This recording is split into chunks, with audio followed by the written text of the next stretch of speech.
Hello everyone, मैं रोशन sir आपका स्वागत करता हूं फोर्थ सेमेस्टर मैकेनिकल इंजीनियरिंग के ऑनलाइन क्लास में। फोर्थ सेमेस्टर में टोटल हम लोग को 5 सब्जेक्ट पढ़ना है, जिसमें कि 2 इंपॉर्टेंट सब्जेक्ट, एक आपका theory of machine and mechanism और दूसरा स्ट्रेंथ ऑफ मटेरियल हम पढ़ा रहे हैं। ये सब्जेक्ट आपके सेमेस्टर के साथ साथ कंपटीशन एग्जाम के लिए काफी इंपॉर्टेंट है, इसलिए बहुत अच्छे से इसको पढ़ने का कोशिश करेंगे।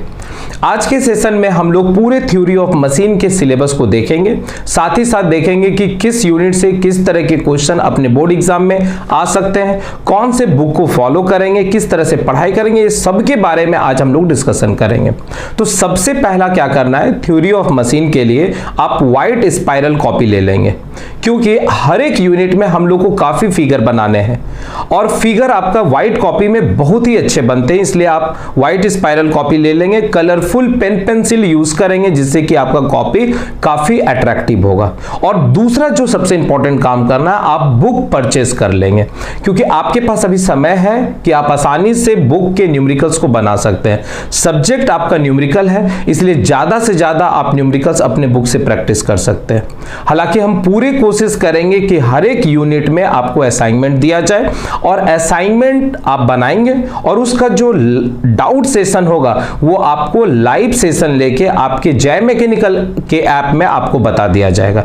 इसलिए अगर आपको परचेज करना होगा तो आप जय मैकेनिकल के ऐप से ही पूरे कोर्स को परचेज कीजिए। हालांकि पॉलिटेक्निक एकेडमी के ऐप पर भी आपका 4th सेमेस्टर का कोर्स है, आप वहां से भी परचेज कर सकते हैं, पर अगर एक जगह आप रहेंगे तो वहां से लाइव सेशन लेने में काफी आसानी होगा। ठीक है, तो अब हम लोग को क्या करना है, सबसे पहला देख लेना है कि कौन कौन से बुक के मदद से हम लोग इस पूरे सब्जेक्ट को आसानी से पढ़ सकते हैं। तो कुछ इंपॉर्टेंट आपको बुक बता दे रहा हूं, आप इसमें कोई भी एक अच्छे बुक को ले सकते हैं। तो सबसे पहला जो बुक है वो आपका theory of machine S S. Rattan है। Theory of machine S S. Rattan है, काफी स्टैंडर्ड और बहुत ही अच्छा बुक है, जिसका थ्योरेटिकल सेक्शन और न्यूमेरिकल सेक्शन काफी अच्छा है। पर ये बुक थोड़ा स्टैंडर्ड है और लगभग जितने भी आईआईटी, एनआईटीज या आपके गवर्नमेंट पॉलिटेक्निक कॉलेज होते हैं वहां पर ये बुक चलते हैं, आप इस बुक को ले सकते हैं। और नहीं तो दूसरा जो बुक है वो थ्योरी ऑफ मशीन आर.एस. खुरमी है, क्योंकि अपने बोर्ड एग्जाम में जो न्यूमेरिकल का स्टैंडर्ड रहता है, जो न्यूमेरिकल्स प्रीवियस आए हुए हैं वो लगभग आर.एस. खुरमी के बेस्ट पर ही होते हैं। बुक का थ्योरेटिकल सेक्शन काफी आसान है, आप खुद से भी पढ़ेंगे, आपको सारा चीज उसका समझ में आएगा। उसके एग्जाम्पल न्यूमेरिकल्स बनाएंगे, आप आसानी से उसके न्यूमेरिकल्स को भी बना सकते हैं। हालांकि इस बुक में एक थोड़ा सा गलती क्या है कि कुछ न्यूमेरिकल्स का जो आंसर रहता है वो आपका कैलकुलेशन मिस्टेक है, तो वो आप खुद भी उसको सुधार सकते हैं। तो अगर मेरा सजेशन आप मानेंगे तो थ्योरी ऑफ मशीन के लिए आप आर.एस. खुरमी ले लीजिए और रेफरेंस बुक एक साइड में जो है एस.एस. रतन भी ले लीजिए, नहीं तो इसको लाइब्रेरी से इशू करा लीजिए। ठीक है, दूसरा जो स्टैंडर्ड बुक है वो थ्योरी ऑफ मशीन का वीपी सिंह है। बहुत ही अच्छा बुक है, क्योंकि इसका थ्योरेटिकल भी बहुत स्टैंडर्ड है। इसमें जो न्यूमेरिकल्स है, एग्जांपल में भी काफी न्यूमेरिकल्स है, एक्सरसाइज में भी काफी न्यूमेरिकल्स है, तो आप इस बुक को भी ले सकते हैं, जो धनपत राय पब्लिकेशन का है। ठीक है, वीपी सिंह भी बहुत बेस्ट बुक है। और चौथा बुक जो है वो थ्योरी ऑफ मशीन का आर.के. बंसल ले सकते हैं, इसका भी थ्योरेटिकल सेक्शन, न्यूमेरिकल सेक्शन काफी अच्छा है। तो आप इसमें से कोई भी बुक ले सकते हैं जो आपको आसान लगेगा। क्लियर एकदम हो गया। पर एक बुक आपको जरूर रखना है, आपको जब क्लासेस में पढ़ाएंगे तो पढ़ाने के बाद आप हर दिन बुक को रीडिंग भी मारिए, अगर वहां से कुछ अच्छा पॉइंट मिलता है, अच्छा कंटेंट मिलता है, तो उसको आप अपने कॉपी में भी नोट डाउन कर लेंगे। ठीक है, अब हम लोग अपने पूरे सिलेबस को देखते हैं कि अपने सिलेबस में कौन कौन सा यूनिट, कितना यूनिट पढ़ना है। तो अपने पूरे सिलेबस में हम लोग को टोटल 5 यूनिट पढ़ना और हर एक यूनिट काफी इंपॉर्टेंट है। हालांकि ओल्ड सिलेबस में आपको 2 यूनिट थे एक्स्ट्रा, एक सिंपल मैकेनिज्म और दूसरा वेलोसिटी एंड एक्सेलरेशन, जिसको हटा दिया गया। उसमें सबसे इंपॉर्टेंट जो यूनिट था वो सिंपल मैकेनिज्म था। तो आपको टर्म को पढ़ाने से पहले सबसे पहला आपको वो बेसिक टॉपिक पढ़ा देंगे, जिसमें आपको बताएंगे कि मशीन क्या होता है, स्ट्रक्चर क्या होता है, सिंपल मैकेनिज्म किसको कहते हैं, एलिमेंट क्या होता है, काइनेमेटिक पेयर क्या होता है, काइनेमेटिक पेयर का क्लासिफिकेशन कैसे कर सकते हैं, ये सब कुछ बताएंगे, इन्वर्सन ऑफ मैकेनिज्म बता देंगे, क्योंकि बिना इसके पढ़े हुए आप इस यूनिट को अच्छा नहीं कर सकते। हर एक यूनिट में सिंपल मैकेनिज्म का बहुत सारा एप्लीकेशन होगा, बहुत सारा जब आप टॉपिक पढ़ेंगे तो उसमें आपको दिया रहेगा हायर पेयर है, लोअर पेयर है, तो जब तक ये क्लियर नहीं होगा ना तो आपको इस पूरे यूनिट में थोड़ा प्रॉब्लम होगा। तो सबसे पहला टर्म में हम लोग क्या करेंगे, उस बेसिक यूनिट को पढ़ लेंगे और उसके बाद हम लोग अपने यूनिट कैम एंड फॉलोवर को स्टार्ट करेंगे। बात एकदम समझ में आ रहा है? तो आज हम लोग इसके पूरे सिलेबस को डिस्कस कर लेते हैं। तो देखिए सबसे पहला हम लोग टर्म में क्या करेंगे, यहां पर बेसिक यूनिट हम लोग पढ़ेंगे। बेसिक यूनिट में हम लोग क्या पढ़ेंगे कि मैकेनिज्म क्या होता है। मैकेनिज्म पढ़ने से भी पहले हम लोग पढ़ेंगे कि मशीन क्या होता है। जैसे कि आप जानते हैं कि मशीन एक ऐसा डिवाइस होता है जो हमारे काम को आसान कर देता है, कम से कम समय में करता है और कम से कम एफर्ट लगा के करता है। ये बहुत सारे कल पुर्जों का कॉम्बिनेशन होता है, यही सबसे इंपॉर्टेंट है इस पूरे टर्म के लिए। मशीन क्या है, बहुत सारे कल पुर्जों का कॉम्बिनेशन होता है जो अवेलेबल फॉर्म ऑफ एनर्जी को यूजफुल वर्क में कन्वर्ट करता है। मशीन के एकक पुर्जा को हम लोग लिंक कहते हैं, एलिमेंट कहते हैं या मेंबर कहते हैं। और हम लोग थ्योरी ऑफ मशीन में हर एक लिंक को एक सिस्टमैटिक मैनर में अरेंज करते हैं। अगर दो लिंकों को जोड़ देते हैं तो उसको हम लोग काइनेमेटिक पेयर कहते हैं। और अगर बहुत सारे काइनेमेटिक पेयर के मदद से हम कोई रिलेटिव मोशन करें, एक डिफिनिट रिलेटिव मोशन करें, जब उसको इनपुट दे तो वहीं से वो मशीन का फॉर्मेशन करता है। तो इस पूरे बेसिक टॉपिक के अंदर हम लोग यही पढ़ेंगे कि मशीन क्या होता है, कैसे कोई मशीन काम करता है, मशीन का जो पार्ट पुर्जा रहता है जिसको लिंक कहते हैं वो कौन कौन सा लिंक होता है, किस तरह से हम लोग पेयर बना सकते हैं, किस तरह से हम लोग काइनेमेटिक पेयर का क्लासिफिकेशन कर सकते हैं, सिंपल मैकेनिज्म क्या होता है, कंपाउंड मैकेनिज्म क्या होता है, इन्वर्सन क्या होता है, ये सब के बारे में आपको बताएंगे जो काफी इंपॉर्टेंट है। और ये यूनिट जो एक्स्ट्रा यूनिट आपको पढ़ा रहे हैं, आप जब भी कोई कंपटीशन एग्जाम देंगे ना तो टर्म में अगर सबसे ज्यादा क्वेश्चन कहीं से आता है तो इसी यूनिट से आता है, ठीक है, जिसमें आपको बेसिक ऑफ मैकेनिज्म बता देंगे, डिफिनीशन ऑफ मशीन बता देंगे, 4 बार चेन बता देंगे, डिग्री ऑफ फ्रीडम बता देंगे, इन्वर्सन ऑफ 4 बार चेन बना, ये सब कुछ आपको बता देंगे। और फिर हम लोग स्टार्ट करेंगे कैम एंड फॉलोवर। तो आप लोग के पूरे सिलेबस में पहले यूनिट से कैम एंड फॉलोवर से लगभग 2 ऑब्जेक्टिव क्वेश्चन आएंगे। एकदम कंफर्म है कि 2 ऑब्जेक्टिव क्वेश्चन आएंगे, एकदम फिक्स क्वेश्चन रहता है, जिसमें आपसे पूछेगा कि कौन हायर पेयर होता है, लोअर पेयर क्या होता है, ठीक है। यहां से एक 4 मार्क्स का थ्योरेटिकल क्वेश्चन आ सकता है, थ्योरी बेस्ड क्वेश्चन आ सकता है, ठीक है, जिसमें आपको क्लासिफिकेशन ऑफ फॉलोवर पूछेगा, ठीक है, या अलग अलग तरह का जो मोशन होता है फॉलोवर के द्वारा वो बताया जाएगा या पूछा जाएगा। और 6 मार्क्स का एकदम 100% एक न्यूमेरिकल्स पूछेगा, जिसमें आपको कैम प्रोफाइल ड्रॉ करने के लिए बोलेगा। एकदम कंफर्म है कि यहां से कुछ आए ना आए 6 मार्क्स का एक न्यूमेरिकल्स आना ही आना है और 2 ऑब्जेक्टिव आना है। अब ये है कि कैम किसको हम कह रहे हैं और फॉलोवर किसको कहते हैं। तो आप नोटिस किए थे जब हम लोग थर्मल इंजीनियरिंग पढ़ रहे थे तो उसमें आपको पूरा आईसी इंजन बताए थे, और आईसी इंजन में उस समय आपको बताए थे, पढ़ाए भी थे, तो बता रहे थे कि आईसी इंजन के अंदर इनलेट वाल्व और आउटलेट वाल्व होता है, जिससे कि आपका फ्यूल जो है वो एंटर करता है। तो जहां से फ्यूल एंटर कर रहा है वो इनलेट वाल्व हो गया, और जहां से एग्जॉस्ट गैस बाहर जा रहा है वो आपका आउटलेट वाल्व था। तो वाल्व को जो खोलता बंद करता है, जो मैकेनिज्म यूज होता है, उसी को हम लोग कैम एंड फॉलोवर कहते हैं। बात एकदम समझ में आ गई। अगर आप सिलाई मशीन भी देखेंगे तो उसमें जो निडल सुई है वो भी अप डाउन कर रहा है with the help of cam and follower. तो कैम क्या है, तो कैम एक रोटेटिंग एलिमेंट है, मशीन एलिमेंट है। एक्चुअली ये कैम होता क्या है, तो ये एक तरह का इलिप्टिकल सर्कल नहीं रहेगा, एक इस तरह से अंडानुमा शेप का रहता है, ये देखिए, और यहां से, और इसका जो शेप होता है ना, इसी के कारण ये क्या करता है, फॉलोवर जो फॉलो कर रहा है उसको रेसिप्रोकेट कराता है। हालांकि रेसिप्रोकेट भी करा सकता है और ऑक्सीलेट भी करा सकता है। तो इस तरह से हम लोग क्या करते हैं, रोलर फॉलोवर ले लेते हैं, ये देखिए, और इसको गाइड के अंदर रख देते हैं, और ये फिर आप अलग अलग तरह से स्प्रिंग का अरेंजमेंट करके, अब ये क्या होगा, ये रोटेट करेगा, और जब ये रोटेट करेगा तो फॉलोवर उसकी मदद से ऊपर नीचे करेगा, रेसिप्रोकेट करेगा, और उसी के साथ हम लोग लिंकों को जोड़ देते हैं और हम लोग यूजफुल वर्क में कन्वर्ट कर लेते हैं कि किस तरह का मैकेनिज्म करना है। तो पूरे इस यूनिट में हम लोग कैम एंड फॉलोवर में यही सब पढ़ेंगे कि किस किस टाइप का फॉलोवर होता है, किस किस टाइप का कैम होता है, किस तरह का मोशन होता है, इसके बारे में बात करेंगे, ठीक है। नेक्स्ट आ जाते हैं जो बहुत इंपॉर्टेंट यूनिट है, पावर ट्रांसमिशन। मतलब पूरे टर्म में सबसे ज्यादा अगर जो न्यूमेरिकल्स आ सकते हैं, सबसे लंबा जो टॉपिक है, दो ही टॉपिक है, एक आपका यूनिट नंबर 2 और एक आपका यूनिट नंबर 4, सबसे लंबा टॉपिक है। तो इसमें पावर ट्रांसमिशन है। पावर ट्रांसमिशन का मतलब होता है, जैसे हम लोग, अगर आप साइकिल अपना देखेंगे तो साइकिल में हम लोग पैडल मारते हैं, और पैडल जब मारते हैं तो हम पीछे वाले व्हील को घुमाना चाहते हैं। तो पीछे वाले व्हील को घुमाने के लिए हम लोग क्या करते हैं, चेन ड्राइव का यूज करते हैं, और उसके मदद से पावर का ट्रांसमिशन एक जगह से दूसरे जगह करते हैं। तो पूरे पावर ट्रांसमिशन में हम लोग को यही पढ़ना है कि किस तरह हम लोग पावर का ट्रांसमिशन इंजन से जहां हमको काम करना है वहां पर कर सकते हैं। जैसे आप अगर आटा चक्की जाएंगे तो वहां भी आप नोटिस करेंगे कि इंजन जब आप चलता, या तो आपका डीजल इंजन होगा, नहीं तो इलेक्ट्रिकल होगा, और हमको गेहूं कहीं दूसरे जगह पिसना रहता है, तो वहां पर हम लोग क्या करते हैं, बेल्ट के मदद से पावर का ट्रांसमिशन एक शाफ्ट से दूसरे शाफ्ट कहते हैं। अगर आप लिफ्ट देखेंगे तो वहां भी देखेंगे कि अगर बहुत लंबा डिस्टेंस रहता है तो हम लोग रोप के, रस्सी के मदद से पावर का ट्रांसमिशन कहते हैं। अगर डिस्टेंस थोड़ा कम रहता है तो वहां बेल्ट या चेन के मदद से हम लोग पावर का ट्रांसमिशन करते हैं, और जहां पर डिस्टेंस काफी कम होता है वहां पर हम गियर के मदद से पावर का ट्रांसमिशन करते हैं। तो ये सब कुछ हमको इसी यूनिट के अंदर पढ़ना है, बहुत इंपॉर्टेंट है।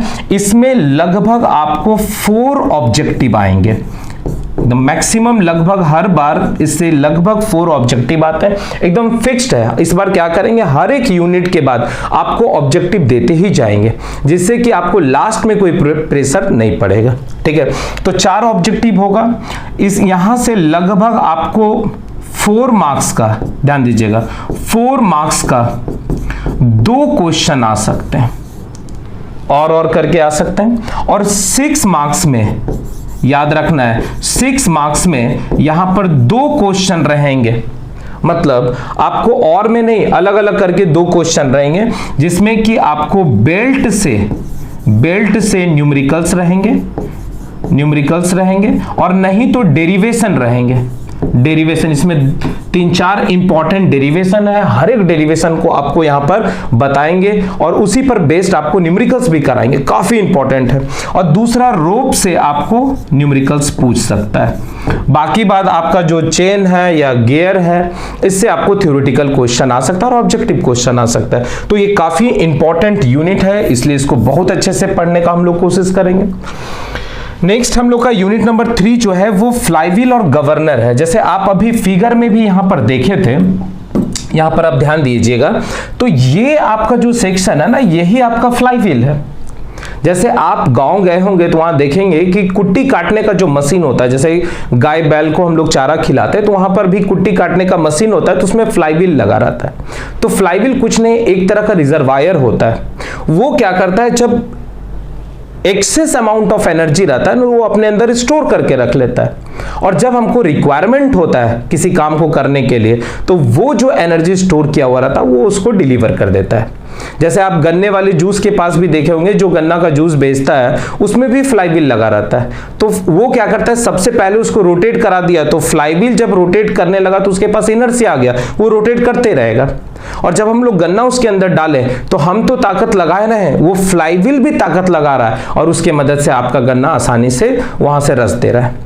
अगर आप आईसी इंजन देखेंगे, चाहे 4 स्ट्रोक का गाड़ी हो, कार हो, 4 व्हीलर हो, बाइक हो, सब में आपको फ्लाईव्हील लगा रहता है। वो क्या करता है, जब आप थर्मल भी पढ़ रहे थे तो उसमें भी आपको बताए थे कि 4 प्रोसेस होता है, सक्शन, कंप्रेशन, एक्सपेंशन, एग्जॉस्ट।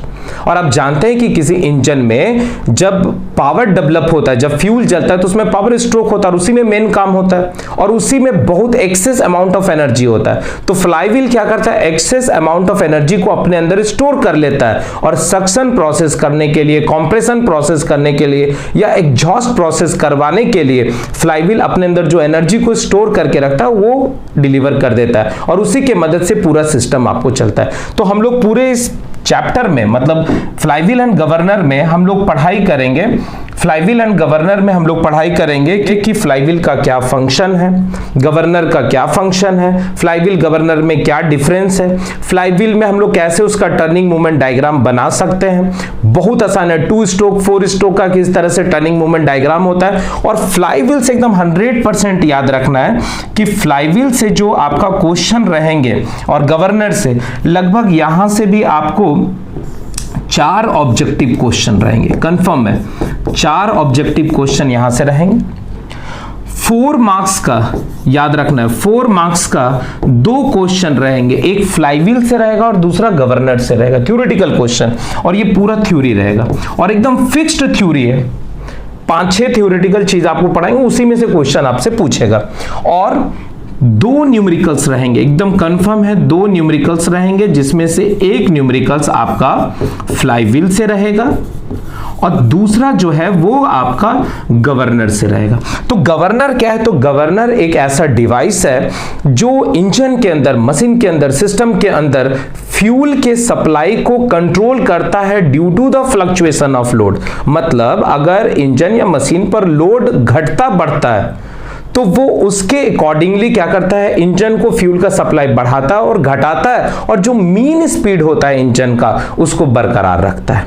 जैसे अगर आप एग्जांपल से समझिएगा तो आपके घर में अगर कोई फंक्शन है और वहां पर हम लोग क्या करते हैं, जनरेटर को मंगा लेते हैं, इलेक्ट्रिकल जनरेटर को, तो आप नोटिस करेंगे कि वहां पर जो जनरेटर वाला रहता है वो एक फिक्स कनेक्शन डाल देता है, 2 बल्ब 4 फैन इस तरह से।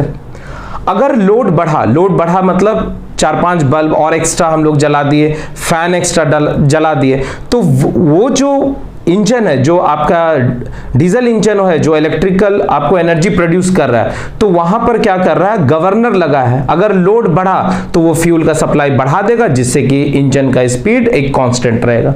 अगर 2 बल्ब 2 फैन आपका बंद हो गया तो वो फ्यूल की सप्लाई को भी क्या कर देगा, कम होगा। तो जहां पर लोड फ्लक्चुएट करता है, जहां पर फ्यूल को कंट्रोल करके रखना है, वहां पर हम लोग गवर्नर का यूज करते हैं। उसमें भी हम लोग गवर्नर के टाइप्स के बारे में बात करेंगे। पहले जो स्टीम इंजन चलता था उसमें वाट गवर्नर लगा हुआ रहता था। अभी बहुत सारा अलग अलग टाइप का गवर्नर आ गया, जिसमें हम लोग पॉटर गवर्नर, हार्टनेल गवर्नर, ये सब के बारे में डिस्कशन करेंगे। और गवर्नर से आपको जो क्वेश्चन रहेंगे वो मेनली न्यूमेरिकल रहेंगे। तो हर एक गवर्नर का हम लोग सबसे पहला क्या करेंगे, डेरिवेशन कर लेंगे, वहां से हम लोग फॉर्मूला जनरेट करेंगे और फिर उस पर बेस्ड न्यूमेरिकल्स बनाएंगे। बहुत इंपॉर्टेंट यूनिट ये भी है।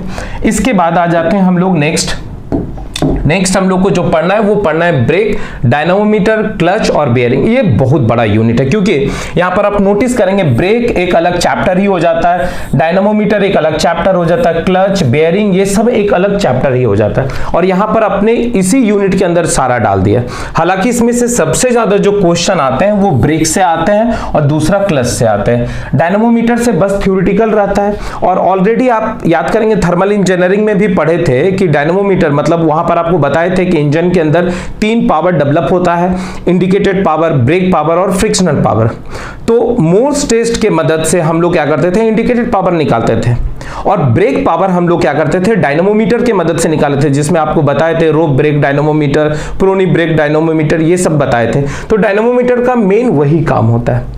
ब्रेक क्या है, तो ब्रेक एक तरह का आर्टिफिशियल रेसिस्टेंस है। मतलब अगर कोई मूविंग बॉडी है और मूविंग बॉडी को हमको रोकना है तो उसके लिए क्या करते हैं, हम लोग ब्रेक का यूज करते हैं। तो आप कह सकते हैं ब्रेक जो है एक तरह का आर्टिफिशियल रेसिस्टेंस है, जो किसी मूविंग बॉडी को डीएक्सेलरेट करता है, नहीं तो उसको रोक देता है। ठीक है, तो ब्रेक के टाइप्स के बारे में हम लोग पढ़ेंगे कि कितने टाइप का ब्रेक होता है, जिसमें हम लोग shoe brake, band brake, block brake, ये सब के बारे में डिस्कशन करेंगे। और इस पर याद रखना है डेरिवेशन और न्यूमेरिकल्स दोनों आ सकते हैं। तो याद रखना है कि यूनिट नंबर 4 से टोटल हम लोग को यहां से लगभग 5 ऑब्जेक्टिव क्वेश्चन पूछ सकते हैं। ठीक है, और 4 मार्क्स में आपको 2 ही क्वेश्चन, यहां पर 2 ही क्वेश्चन आपको पूछ सकते हैं, और वो भी पूरा का पूरा थ्योरी। और 6 मार्क्स में यहां से आपको 2 क्वेश्चन आ सकते हैं। एक या तो डेरिवेशन आएंगे, ज्यादा चांसेस है ब्रेक से डेरिवेशन पूछेगा, जिसमें आपको ब्लॉक ब्रेक जो होता है, बेंड एंड ब्लॉक ब्रेक, उसका डेरिवेशन पूछा जाता है। और नहीं तो सू ब्रेक का आपको न्यूमेरिकल्स पूछा जाएगा। तो डेरिवेशन होगा, नहीं तो प्लस न्यूमेरिकल्स आ सकते हैं, न्यूमेरिकल्स आ सकते हैं। ठीक है। और क्लच से, क्लच का भी हम लोग पढ़ेंगे कि क्लच क्या होता है, क्या इसका इंपॉर्टेंस होता है ऑटोमोबाइल सेक्शन में, इसके बारे में भी बात करेंगे। तो दूसरा एक न्यूमेरिकल्स आपका जो है, दूसरा जो आपका न्यूमेरिकल्स है वो क्लच से आ सकता है। ठीक है, क्लच से आपका न्यूमेरिकल्स, एक और न्यूमेरिकल्स रहेगा क्लच से। ठीक है, तो यहां से एक और न्यूमेरिकल्स रहेंगे, क्लच से रहेंगे। फिर हम लोग बेयरिंग के बारे में बात करेंगे कि बेयरिंग क्या होता है। देखिए नाम से ही पकड़ में आ रहा है, बेयर का मतलब होता है थामना। तो बेयरिंग का मेन काम होता है किसी शाफ्ट को थामना और साथ ही साथ रोटेट करेगा। तो रोटेट करेगा तो वहां बेयरिंग होने का चांसेस रहता है, घर्षण होने का चांसेस रहता है। तो बेयरिंग क्या करता है, फ्रिक्शन को रिड्यूस करता है। जैसे आप साइकिल में भी बेयरिंग सुने होंगे, तो ये सब के बारे में बात करेंगे कि बेयरिंग क्या होता है, इसका कितने टाइप्स होता है, ये सब और उसके टर्मिनोलॉजी के बारे में भी बताएंगे आपको। नेक्स्ट आ जाते हैं बैलेंसिंग एंड वाइब्रेशन। ये भी बहुत इंपॉर्टेंट चैप्टर। हालांकि बैलेंसिंग से आपको न्यूमेरिकल्स पूछेंगे और वाइब्रेशन से आपको थ्योरेटिकल क्वेश्चन रहेंगे। बैलेंसिंग से समझ में आ रहा है कि जैसे हम लोग कोई मशीन बनाते हैं और अगर वो मशीन बैलेंस नहीं रहेगा तो उसमें वाइब्रेशन हो सकता है, नॉइज क्रिएट हो सकता है, वेयरिंग हो सकता है। सिंपल आप समझिए कि अगर मान लीजिए आपके घर में पंखा लगा हुआ है और पंखा का एक ब्लेड को अगर हम हटा दें और उसको ऑन करें तो आप नोटिस करेंगे कि वो अच्छे से रोटेट नहीं करेगा, वाइब्रेट करेगा, नॉइज करेगा, कहीं टकराएगा। पर उसमें जैसे ही एक ब्लेड हम लगा देते हैं तो वो बैलेंस हो जाता है। तो बैलेंसिंग चैप्टर में हम लोग यही पढ़ेंगे कि कैसे कोई रोटेटिंग मेंबर को हम लोग किसी मास की मदद से बैलेंस कर सकते हैं। जैसे बचपन में आप नोटिस किए थे जब पतंग उड़ाते थे और उसमें पतंग उड़ाने के लिए आप क्या करते थे, रस्सी उसमें बांधते थे। अगर वो ठीक से नहीं उसमें नत्ती होता था तो वो क्या करता था, एक साइड झुक जाता था और वहां समझिए बिना टॉम को पड़े हुए हम लोग उसको बैलेंसिंग करते थे। पतंग को नीचे करते थे, पेपर को फाड़ते थे और जिधर झुकता था उसके अपोजिट साइड में हम लोग क्या करते, पेपर लपेट देते थे और फिर उड़ाते थे तो वो बैलेंस। तो वही सेम कॉन्सेप्ट हम लोग यहां भी मशीन में यूज करेंगे कि कैसे हम लोग मास को, चूंकि रोटेटिंग मेंबर है तो रोटेटिंग मेंबर में अगर कोई मास आपका लगा हुआ है तो वो क्या करता है, बैलेंस्ड अगर नहीं है तो मशीन को वाइब्रेशन दे सकता है, नॉइज क्रिएट कर सकता है। तो हम कैसे उसको बैलेंस करेंगे, जिसमें हम लोग पढ़ेंगे सिंगल मास के मदद से बैलेंसिंग करना, सेवरल मास के मदद से बैलेंसिंग करना, और इसको हम लोग एनालिटिकल और ग्राफिकल दोनों मेथड से आपको बताएंगे। ठीक है, तो यहां पर आ जाएंगे इस यूनिट के अंदर लगभग 2 ऑब्जेक्टिव क्वेश्चन रहेंगे, क्योंकि ज्यादा ऑब्जेक्टिव इसके नहीं बनते और एकदम फिक्स ऑब्जेक्टिव रहते हैं। 4 मार्क्स का एक आपका बैलेंसिंग से नोट्स टाइप के क्वेश्चन आ सकते हैं और जो वाइब्रेशन है उससे आपको जो है थ्योरेटिकल क्वेश्चन आ सकते हैं। तो यहां पर जनरली आपको थ्योरी बेस्ड रहेंगे और 6 मार्क्स का आपको न्यूमेरिकल्स आ सकता है, किससे, बैलेंसिंग से, और नहीं तो वाइब्रेशन से शॉर्ट नोट्स आ सकता है। तो आई होप आपको पूरा का पूरा टॉम का सिलेबस का एक ओवरव्यू अच्छे से समझ में आ चुका होगा कि किस यूनिट में हमको किस तरह से पढ़ाई करना है। बस इसमें एक एक्स्ट्रा यूनिट जो सबसे बेसिक है उसको पहले पढ़ा देंगे और फिर हम लोग अपने टॉपिक कैम एंड फॉलोवर को बताएंगे। ठीक है, और हर एक यूनिट के बाद आपको लाइव सेशन भी ले लेंगे। आपको जब जरूरत लगेगा कि नहीं इस जगह हमको डाउट हो रहा है तो बीच बीच में आपको लाइव सेशन जय मैकेनिकल के ऐप पर लेते रहेंगे। देखिए सबसे प्लस पॉइंट क्या हो जाता है कि अगर आपका लेक्चर अच्छे से बना हुआ रहता है तो आप अच्छे मन से उसको देखते हैं, क्योंकि जब लाइव सेशन लेते हैं तो मैक्सिमम बच्चा क्या करता है, अपने डाउट से ज्यादा कमेंट कोई पढ़ने में बिजी हो जाता है और जो 20 मिनट का टॉपिक है उसको जो टीचर है और स्टूडेंट दोनों मिलकर 1.5 घंटा तक लंबा खींच देते हैं, तो समय उसमें भी बर्बाद होता है। हालांकि बहुत सारे बच्चा का ये है कि सर लाइव सेशन भी लिया जाए, तो हम इस बार जरूर कोशिश करेंगे कि अपने ऐप में जो है हर एक टॉपिक के बाद लाइव सेशन लें, जिसमें आप अपने जो भी प्रॉब्लम आ रहे हैं उसको आप आसानी से डील कर सकते हैं। ठीक है, तो आज के लिए बस इतने ही रहने देते हैं। नेक्स्ट लेक्चर में हम लोग अपने टॉपिक के साथ मिलेंगे। तब तक आप लोग मन लगा के पढ़िए और अपने सारे दोस्त को बताइए कि क्लासेस स्टार्ट हो चुका है। आप डेमो पूरा देख लीजिए और फिर अपना क्लासेस चालू कर दीजिए। ठीक है, चलिए आज के लिए बस इतने ही रहने देता हूं। Thank you.